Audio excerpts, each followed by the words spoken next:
কু আনফুসাকুম ওয়া আহলিকুম নারা, জাহান্নামের আগুন থেকে বাঁচাও। এ ভাই বাবা, পরিবার পরিজনকে বাঁচাও। কিভাবে বাঁচবা? যদি জান্নাতে যাইতে হয়, যদি জান্নাতের মধ্যে যাইতে হয়, জাহান্নামের আগুন থেকে যদি বাঁচতে হয়, আমাদেরকে দুইটা কাজ করা লাগবে। কয়েকটা কাজ ছোট্ট ছোট্ট করে বলি, কষ্ট হয় আপনাদের? জোরে বলি। আল্লাহ তাআলা বলেন, ওয়াকাদা রাব্বুকা আল্লা তা'বুদু ইল্লা ইয়াহু ওয়া বিল ওয়ালিদাইনি ইহসানা। দুইটা কাজের মাধ্যমে তুমি জান্নাতটা ক্রয় করো, আল্লাহর কাছ থেকে কিনে নাও। এক নাম্বার আল্লাহর গোলামি করো, দুই নাম্বার মা বাবার সেবা করো, মা বাবার খেদমত করো। এ যুবক ভাই, আমি সামনে একটা অন্য আলোচনা করব, নিয়ত করেছি। আল্লাহ যদি কবুল করেন, বলি না ইনশাআল্লাহ, জোরে বলি না ইনশাআল্লাহ। জাহান্নামের আগুন থেকে যদি যুবক তোমরা বাঁচতে চাও, যদি তোমরা বাঁচতে চাও, যাদের ঘরে মা, যাদের ঘরে বাবা আছে, মা বাবার খেদমত করো, মা বাবার খেদমত করো। আল্লাহ বলে, বান্দা জান্নাতে যাইবা দুইটা কাজের মাধ্যমে। এক নাম্বার আমি আল্লাহর গোলামি করবা, দুই নাম্বার মা বাবার খেদমত করবা। মা বাবা যে কি জিনিস, আল্লাহর নবী তো বলেছেন, হুমা জান্নাতুকা ওয়া নারুক। এ উম্মত, মা বাবা তোমাদের জন্য জান্নাত, মা বাবা তোমাদের জন্য জাহান্নাম। সাহাবায়ে কেরাম আশ্চর্য হয়ে গেলেন, ইয়া রাসূলুল্লাহ, মা বাবা জান্নাত, মা বাবা জাহান্নাম কেমন করে হলো? আল্লাহর নবী বলেন, রিজাল্লাহু বিরিজাল ওয়ালিদাইন। সাহাবীরা শোনো, যেই সন্তানের উপরে মা বাবা খুশি হয়, এই সন্তানের উপরে আমার আল্লাহ খুশি হয়। ওয়া সাখাতুল্লাহি বিসাখাতিল ওয়ালিদাইন। যেই সন্তানের উপরে মা বাবা বেজার হয়, এই সন্তানের উপর আল্লাহ বেজার। এ ভাই বাবা, আজকে দোয়ার প্রয়োজন। অনেকেই দোয়া চাই, শুক্রবার মসজিদের মধ্যে যাই, খতিব সাহেব নামাজের পরে একটু দোয়া করবেন আমার জন্য, আল্লাহ যেন চাকরির ব্যবস্থা করে দেন, আল্লাহ যেন বিদেশে যাওয়াটা সহজ করে দেন, আল্লাহ যেন ব্যবসার মধ্যে উন্নতি করে দেন। বিভিন্ন জায়গায় মাহফিলে যাই, এসেই যুবকরা দোয়া চায়, হুজুর আপনি আমার জন্য একটু দোয়া করবেন। অনেক আল্লাহর বান্দা পীর সাহেবের কাছে দোয়ার জন্য যায়, কিন্তু আমি বলি, রে ভাই, বক্তার দোয়া কবুল হইতেও পারে, নাও হইতে পারে। তোমার ইমাম সাহেবের দোয়া কবুল হইতেও পারে, নাও হইতে পারে। তোমার পীর সাহেবের দোয়া কবুল হইতেও পারে, নাও হইতে পারে। নবী বলেন, উম্মত, তোর মা তোর বাবা যদি দোয়া করে, এই দোয়া আল্লাহ কোনোদিন ফেরত দিবে না। এরে ভাই, তুমি যদি দোয়া প্রয়োজন হয়, তুমি যদি দোয়া চাইতে হয়, আগে দোয়া চাও মার কাছে, বাবার কাছে, ঠিক না? আগে দোয়া চাও মার কাছে, বাবার কাছে। কেমন মা, কেমন বাবা? হাকিমুল উম্মত মুজাদ্দিদে মিল্লাত আশরাফ আলী থানভী রাহমাতুল্লাহ আলাইহি, তিনি বলেন, ও দুনিয়ার মানুষ, আমার ভাইরা শোনো গো, যারা দুনিয়ার মধ্যে মা বাবার খেদমত করবে, মা বাবার সেবা করবে, আমার আল্লাহ তাদেরকে দুনিয়ার মধ্যে 5টা পুরস্কার দিবেন। দুনিয়ার মধ্যে আল্লাহ 5টা পুরস্কার দিবেন যদি মা বাবার খেদমত করো, মা বাবার সেবা করো। 1 নম্বর পুরস্কার, আমার আল্লাহ মা বাবার খেদমত করার কারণে আল্লাহ তার হায়াতের মধ্যে বরকত দিয়া দিবেন, আল্লাহ তাকে নেক হায়াত দান করবেন। কারণ মা এমন এক মা, প্রায় মা তো দোয়া করেন, আয় আল্লাহ আমার মাথার মধ্যে যত চুল তত হায়াত আমার সন্তানকে দাও। বলেন ঠিক কি ঠিক না? মার দোয়া তো আল্লাহ কবুল করে নেন। মার সেবা করলে আল্লাহ তাআলা হায়াতের মধ্যে বরকত দিয়া দেন।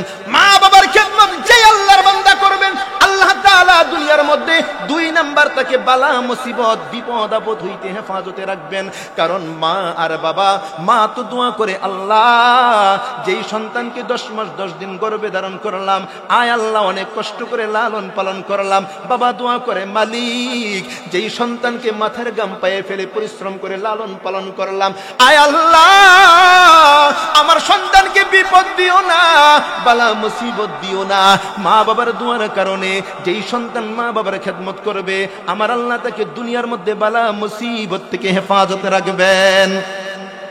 3 নাম্বার পুরস্কার দান করবেন, যেই আল্লাহর বান্দা মা বাবার সেবা করবে, খেদমত করবে, মা বাবার মনটা খুশি রাখবে, আমার আল্লাহ তাকে সম্মানের জিন্দেগি দান করবেন।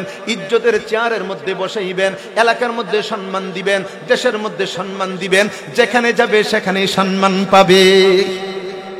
4 নম্বর পুরস্কার, মা বাবা এমন জিনিস, মার চেহারার দিকে তাকাইলে আমার আল্লাহ কবুল হজের সওয়াব দান করেন, বাবার চেহারার দিকে তাকাইলে আল্লাহ তাআলা কবুল হজের সওয়াব দান করেন। যেই সন্তান বারবার করে মার চেহারা বাবার চেহারার দিকে দয়ার নজরে মায়ার নজরে তাকায়, অনেক অনেক হজের সওয়াব পায়। বলেন ঠিক কি ঠিকই না? তারা আমলনামার মধ্যে হাজার হাজার লক্ষ লক্ষ হজের সওয়াব জমা হয়ে যায়। ফেরেশতারা দোয়া করে, মালিক তোমার এই বান্দার আমলনামার মধ্যে হাজার হাজার হজের সওয়াব আছে, কিন্তু বাস্তবে হজ করতে পারে নাই, মক্কা যাইতে পারে নাই, মদিনা যাইতে পারে নাই। আয় আল্লাহ, তোমার যেই বান্দার আমলনামার মধ্যে এতগুলি হজের সওয়াব, আল্লাহ তাকে তুমি বাস্তবে হজ করার ব্যবস্থা করে দাও। মা বাবার খেদমত করলে আল্লাহ তাকে বাস্তবে হজ করার ব্যবস্থা করে দেন। 5 নাম্বার পুরস্কার আল্লাহ তাআলা দান করেন, আল্লাহ তাআলা তাকে মৃত্যুর সময় কালিমা নসিব করেন। এ ভাই, যাদের ঘরে মা আছে বাবা আছে, মা বাবার খেদমত করো, মা বাবার খেদমত করো। যাদের মা নাই বাবা নাই, মা বাবার জন্য বেশি বেশি করে দোয়া করব, দোয়া করব। কারণ মারিফাতের সম্রাট আল্লামা রুমি রহমাতুল্লাহ আলাইহি বলেন, তু তওয়াঙ্গার গশতাই আজমালে মা ই কদর গাফিল বুদি আজহা মালে হালে মা। এরে দুনিয়ার মানুষ, মা যখন মারা যায়, বাবা যখন মারা যায়, কবরের মধ্যে তাদের অবস্থাটা কেমন? যেমন নাকি পদ্মা নদীর মাঝখানে যদি একটা জাহাজ ডুবে যায়, চতুর্দিকে পানি আর পানি, এইবার নদীর মাঝখানে মানুষগুলি হাবুডুবু খায়। সাগরের মধ্যে জাহাজটা ডুবে গেল, মানুষগুলি হাবুডুবু খায়, কোনো কুল কিনারা পায় না। মানুষ যেমন চিৎকার করতে থাকে, কেউ আমাকে বাঁচাও, কেউ আমাকে বাঁচাও। তোমার মা আমার মা, তোমার বাবা আমার বাবা, যারা কবরের মধ্যে আছে, যারা কবরের মধ্যে আছে, তারাও কুল কিনারা হীন অবস্থায় আছে। তারাও শুধু দোয়া করে, ও সন্তান, দুনিয়া থেকে আমরা চলে আসলাম, বাড়ি আনি নাই, গাড়ি আনি নাই, টাকা পয়সা সম্পদ কোনো কিছুই তো আনি নাই, আমরা কবরের মধ্যে চলে আসলাম, খালি হাতে আসলাম। এরে বান্দা, ও সন্তান, তোমরা আমাদের জন্য একটু দোয়া করো। আমাদের জন্য যদি দোয়া করো, আমরা কবর থেকে আমরা কবরে আসান পাই। আমাদের জন্য একটু দান সদকা করো, আমরা কবরে একটু আসান পাই। ও সন্তান, মানুষের সাথে ভালো ব্যবহার করো, আমরা কবরের মধ্যে আসান পাই। এই জন্য আমি বলে যাই, যাদের মা বাবা দুনিয়ার মধ্যে বেঁচে আছে, আমরা খেদমত করব, সেবা করব বলে ইনশাআল্লাহ। যাদের মা নাই বাবা নাই, আমরা তাদের জন্য দোয়া করব বলি না ইনশাআল্লাহ। বলতে পারেন হুজুর কেমন করে দোয়া করব? দোয়া করতে তো জানি না। অনেকে আছে দোয়া করতে জানে না, এই জন্য মার কবরে যায় না, বাবার কবরে যায় না, এমন লোক আছে না নাই? এ ভাই, আমি আপনাদেরকে বলে যাই, কে বলেছে আপনি দোয়া করতে জানেন না? আপনি দোয়া করতে জানেন, আপনি দোয়া করতে পারেন। কারণ আমার আল্লাহ এমন এক আল্লাহ, আমার আল্লাহ এমন এক আল্লাহ।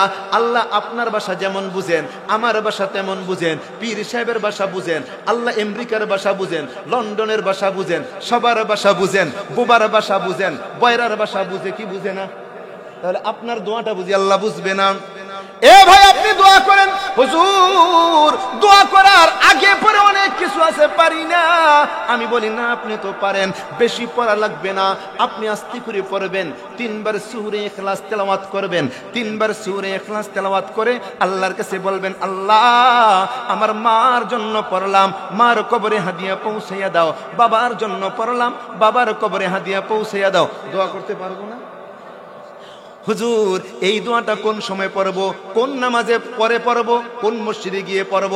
এ ভাই বাবা, আমার মা বোনদেরকে বলে যাই, আপনার মার জন্য আপনি দোয়া করবেন, বাবার জন্য দোয়া করবেন।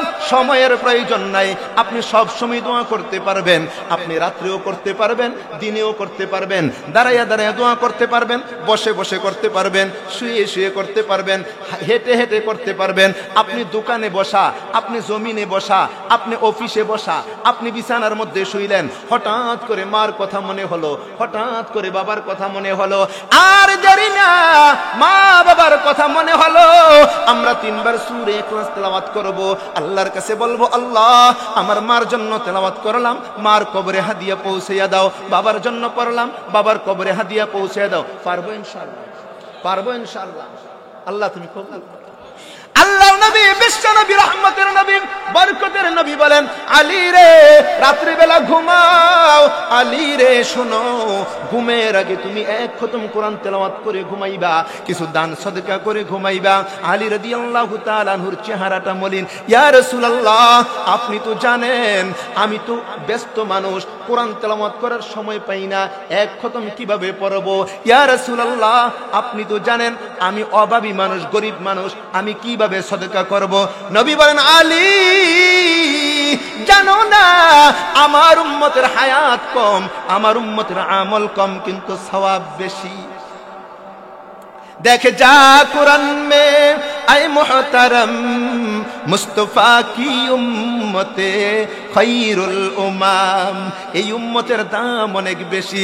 ও আলী শোনো, ঘুমের আগে এক খতম তেলাওয়াত করবা, সময় বেশি লাগবে না।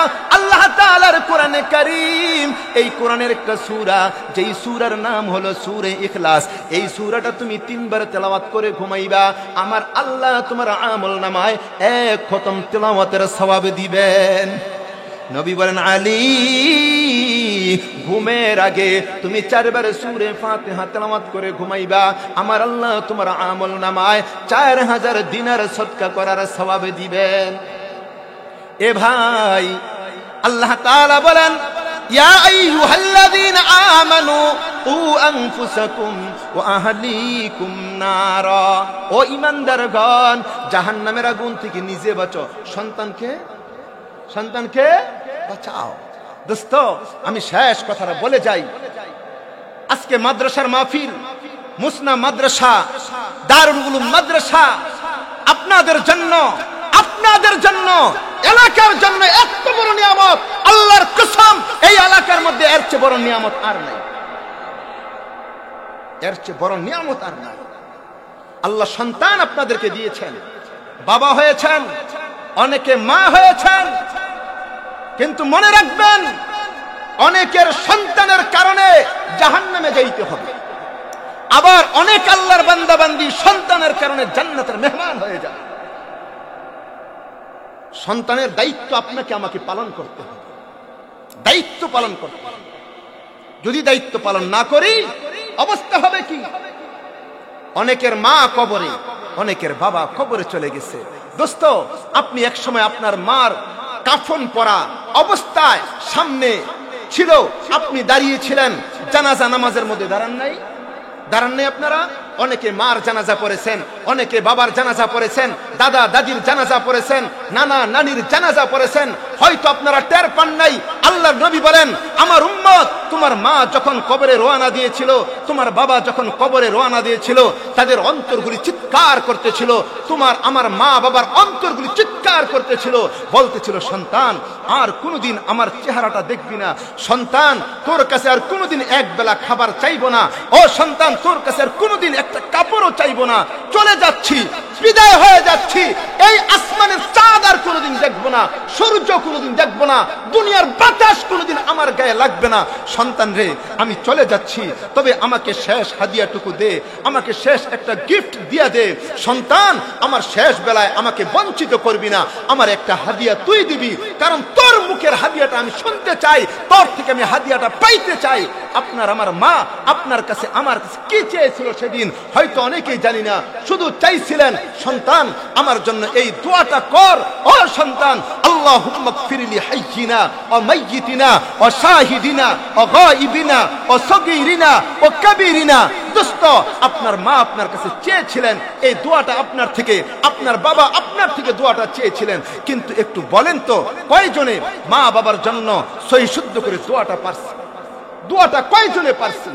আমার ভাইয়েরা, আমার মা বোনেরা, অনেকের মা কবরে চলে গেছে, চতুর্দিকে মাটি আর মাটি, অন্ধকার কবরের মধ্যে, অন্ধকার কবর থেকেও চিৎকার করতেছে, সন্তান রে একটু কবরের পাশে আয়, ও সন্তান একটু কবরের পাশে আয়, এখানে এসে একটু সূরা ইখলাসটা তেলাওয়াত কর, সূরা ইয়াসিনটা তেলাওয়াত কর। ও দোস্ত, কয়জনে পারলাম মার কবরে বাবার কবরে গিয়ে সূরা ইখলাসটা তেলাওয়াত করতে? কয়জনে পারলাম সূরা ইয়াসিনটা তেলাওয়াত করতে? হয়তোবা অনেকেই পারি নাই, যারা পারি নাই তাদের মা তাদের বাবা কবরে চিৎকার করতেছে। আপনারা যারা উপস্থিত রয়েছেন পায়ের মধ্যে ধরে বলে চাই, আপনার মা বাবা চিৎকার করতে করতে কবরে গেছে, কবরে গিয়েও তারা চিৎকার করে, আপনি আমিও কবরে যাব, এমন একটা সন্তান দুনিয়াতে রেখে যাই, আমরা যেন চিৎকার না করতে হয়। আমার সন্তান যেন আমার জানাজা পড়াইতে পারে, আমার সন্তান যেন আমার কবরের পাশে গিয়ে দোয়া করতে পারে। দোস্ত, এমন একটা সন্তান আমরা রাইখা যাই। দুনিয়াতে আপনিও থাকবেন না, আমিও থাকবো না, দুনিয়া থাকার জায়গা না। তবে ইনশাআল্লাহ বিল্ডিং হয়ে যাবে, আপনি আমি থাকবো না, মাদ্রাসা হবে, এখানে ছাত্ররা পড়বে, তেলাওয়াত করবে, নামাজ পড়বে, জিকির করবে, দোয়া করবে। দোস্ত, আমরা কবরে চলে গেলেও এই মাদ্রাসার সওয়াব আপনার আমার কবরে যাইতে থাকবে। বলেন ঠিক কি ঠিক না? দোস্ত, আমরা মাদ্রাসার জন্য দোয়া করব, আর যদি সময় সুযোগ হয় একটু সহযোগিতার হাত বাড়াইবো। আর সবচেয়ে গুরুত্বপূর্ণ কাজ যেটা করব, আমাদের সন্তানগুলিকে মাদ্রাসায় পাঠাইব। বলি ইনশাআল্লাহ। বলতে পারেন হুজুর কয়জনকে পাঠাইব? আপনার আমার সন্তান যদি 10 জন হয়, 10 জনকেই কি মাদ্রাসায় পাঠাইব, নাকি 1 জন 2 জনকে পাঠাইব, বাকিদেরকে স্কুলে পাঠাইব? এ ভাই খুব খেয়াল করেন, আমার মা বোনরাও খেয়াল করেন, আপনার আমার সন্তান যতজন হবে ততজনকে মাদ্রাসায় পাঠাইতে হবে। এইবার মনের মধ্যে একটা প্রশ্ন, হুজুর তাহলে কি আমাদের সন্তানদেরকে ডাক্তার, ইঞ্জিনিয়ার, ব্যারিস্টার বানাইব না? অবশ্যই বানাইবেন, কারণ মুসলমানের সন্তান যদি ডাক্তার হয় মুসলমানের গৌরব, আপনার আমার সন্তান যদি ইঞ্জিনিয়ার হয় আমাদের গৌরব। বলেন ঠিক কি ঠিক না? আর আলেম হাফেজ হইলে তো অভাবই নাই গৌরবের। হ্যাঁ, ডাক্তার ইঞ্জিনিয়ার বানাইবেন, তাহলে মাদ্রাসায় যদি পড়াই, ও দোস্ত, আপনি যদি ইঞ্জিনিয়ার বানান, ডাক্তার বানান, তারপরও মাদ্রাসায় পড়ান, মাদ্রাসায় বেশি দিন পড়ানো লাগবে না। আমি বলবো আপনার সন্তানকে মাত্র 3টা বছর মাদ্রাসায় পড়ান। নুরানি আছে আপনাদের মাদ্রাসায়? নুরানি, এই নুরানি বিভাগের মধ্যে 3টা বছর পড়াইবেন। বলতে পারেন হুজুর নুরানিতে যদি পড়াই এখানে কি পড়বে? ও ভাই, এই নুরানি মাদ্রাসার মধ্যে যদি আপনার আমার সন্তানদেরকে পাঠাই, স্কুলের মধ্যে যেমন বাংলা পড়ে, অঙ্ক পড়ে, ইংরেজি পড়ে, ইতিহাস ভূগোল পড়ে, সাধারণ জ্ঞান পড়ে, আলহামদুলিল্লাহ আমাদের প্রত্যেকটা নুরানি মাদ্রাসার মধ্যে বাংলা, অঙ্ক, ইংরেজি, ইতিহাস, ভূগোল, সাধারণ জ্ঞান সব পড়ানো হয়। বলেন ঠিক কি ঠিক না? হাতের লেখাটা কেমন হয়? স্কুলের মধ্যে যেমন হয় আলহামদুলিল্লাহ আমাদের মাদ্রাসার মধ্যে আরো ভালো হয়। আপনি যদি 3টা বছর নুরানি মাদ্রাসার মধ্যে পড়ান, আপনার আমার সন্তানগুলি কেমন হবে? পুরা 30 পারা কোরআন তেলাওয়াতটা সহি শুদ্ধ করে তেলাওয়াত করতে পারবে, জানাজার নামাজের ইমামতি করতে পারবে, 5 ওয়াক্ত নামাজের ইমামতি করার যোগ্যতা অর্জন হবে, আবার সহি শুদ্ধ করে ইয়াসিন তেলাওয়াত করতে পারবে, সূরা ইখলাস তেলাওয়াত করতে পারবে। 3টা বছর যখন আপনি পড়াইলেন, কলবের মধ্যে যখন কোরআনটা চলে গেল, সিনার মধ্যে যখন কোরআনটা গেল, তার সিনাটা নুরানি হয়ে গেল। এইবার স্কুলের মধ্যে নিয়ে যাবেন, ক্লাস 3তে ভর্তি করাইবেন, স্কুলের মধ্যে নিবেন। 3 বছর মাদ্রাসায় পড়ানোর কারণে স্কুলে যখন যাবে দেখবেন স্কুলে যাওয়ার পরে বাংলা, অঙ্ক, ইংরেজি স্কুলের ছাত্রদের থেকেও ভালো পারবে, আর আরবি তো পারবেই। বলেন না ইনশাআল্লাহ?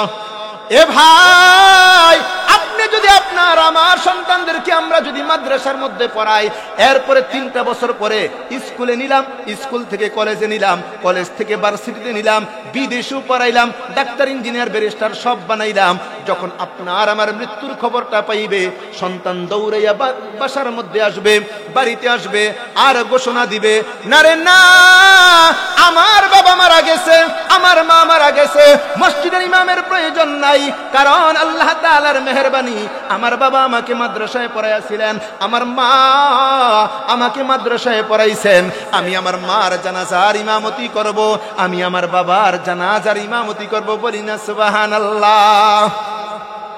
আপনার জানাজার ইমামতি আপনার ডাক্তার ছেলে করবে, আপনার জানাজার ইমামতি আপনার ইঞ্জিনিয়ার ছেলে করবে, কবরে রাখবে সুন্নাত তরিকায়। তারপরে আপনি যে 3টা বছর মাদ্রাসার মধ্যে পড়াইলেন, এইবার আপনাকে কবরে দাফন করার পরে প্রতিদিন সকালবেলা, জুমার দিন সকালবেলা মাঝে মধ্যে গোরস্থানের মধ্যে যাবে, সূরা ইয়াসিন তেলাওয়াত করবে, সূরা ইখলাস তেলাওয়াত করবে, আরো কিছু গুরুত্বপূর্ণ সূরা তেলাওয়াত করবে, দুরূদ শরীফ পড়ে আপনার আমার জন্য দোয়া করবে। অনেকে বলতে পারেন, হুজুর আমার তো সম্পদের অভাব নাই, আমার সন্তান পড়া লাগবে না, মসজিদের ইমাম সাহেবকে 200 টাকা দিব, আপনার মতন হুজুরকে আমি 300 টাকা দিয়ে আমি কবরে নিয়ে যাব। কিন্তু মনে রাখবেন আপনি 200 নয়, 300 নয়, 500 নয়, 1000 নয়, লক্ষ টাকা দিতে পারবেন, আপনার সন্তান আপনার জন্য যেমন ভাবে দোয়া করবে, পৃথিবীর কোন ইমাম কোন আলেম এমন ভাবে দোয়া করবে না। করবে না? বলতে পারেন, হুজুর আপনি আবার কেমনে বুঝলেন? কারণ আমি তো আমার বাস্তবতাটাই বুঝি। দুনিয়ার কত কবরে গিয়ে দোয়া করলাম, কত মাহফিলে গিয়ে দোয়া করলাম, কত জায়গার মধ্যে দোয়া করলাম, কিন্তু রে ভাই আমার প্রাণের বাবাকে যখন কবরে রাখলাম, ওই কবরের মধ্যে গিয়ে আমি যখন দোয়া করলাম, ওই সময় যে আবেগ দিল থেকে আসে, অন্য জায়গায় গেলে তো কোনোদিন সেই আবেগ আসে না। বলেন না, দোয়ার প্রয়োজন আছে না নাই? দোয়ার প্রয়োজন সবারই আছে। এই জন্য অনুরোধ করে যায়, সন্তানকে আগে মাদ্রাসার মধ্যে পাঠাইবেন, আগে তাকে কোরআনটা শিখাইবেন, কোরআনের নূর তার অন্তরের মধ্যে ঢুকাইবেন। ও ভাই, কোরআনের নূর যদি অন্তরের মধ্যে ঢুকাইতে পারেন, কোরআনের নূর যদি সিনার মধ্যে ঢুকাইতে পারেন, সিনাটা নূরানি হয়ে যাবে। এই সন্তান যত বড় হবে, ডাক্তার হবে, ইঞ্জিনিয়ার হবে, ব্যারিস্টার হবে, তাকে ওয়াজ নসিহত করা লাগবে না। হুজুর একটু ওয়াজ করেন। কি ওয়াজ করব? মা বাবার হক সম্পর্কে আলোচনা করেন। আমরাও আলোচনা করি, কোনো কাজ হয় না। এর কারণ হলো শুরুতে তার অন্তরের মধ্যে কোরআনটা ঢুকাই নাই, শুরুতে কোরআন ঢুকাই নাই, শুরুতে নূর ঢুকে না। বলি না আলহামদুলিল্লাহ। আজাদি শাহ হুজুর চলে আসছেন, আপনারা বেজান না? জোরে বলি তো আলহামদুলিল্লাহ, যেন শুনে হুজুর। আলহামদুলিল্লাহ, আজাদি সাহেবের আগমন। আলহামদুলিল্লাহ। তাহলে আমি ছেড়ে দিই না? হুজুর চলে আসেন, আর অল্প সময় শেষ। এ ভাই বাবা, আমার মা বোন, আপনার আমার সন্তানকে প্রথম কোরআনটা শিখাইতে হবে।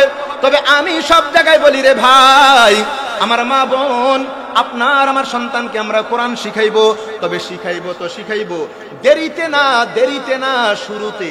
দেরিতে নাকি শুরুতে? বলেন দেরিতে না শুরুতে? আমরা শুরুতে তাদেরকে কোরআনটা শিখাইবো। এ ভাই বাবা, আমরা তো বলতে পারবো, কিন্তু দায়িত্ব হলো আপনাদের, কাজ আপনারা করতে হবে। আপনারা কোন বইটা পড়াইবেন? বাজারের মধ্যে কিন্তু 2 প্রকারের বই পাওয়া যায়, আমাদের এলাকার মধ্যে 2 প্রকারের বই পাওয়া যায়। মনে হয় আপনাদের মুসলিম এলাকার মধ্যেও 2 প্রকারের বই পাওয়া যায়। এক প্রকার বই, যেই বইগুলি পড়লে ঈমান হারা হয়ে যায়, যেই বইগুলি পড়লে নাস্তিক হয়ে যায়, এমন বই আছে না নাই? কিন্তু রে ভাই, আরেক প্রকারের বই আছে, ওই বইগুলি যদি পড়ান, ওই বইগুলি যদি বাচ্চারা পড়ে, ঈমান মজবুত হবে, বইগুলি পড়ার কারণে আল্লাহওয়ালা হয়ে যাবে।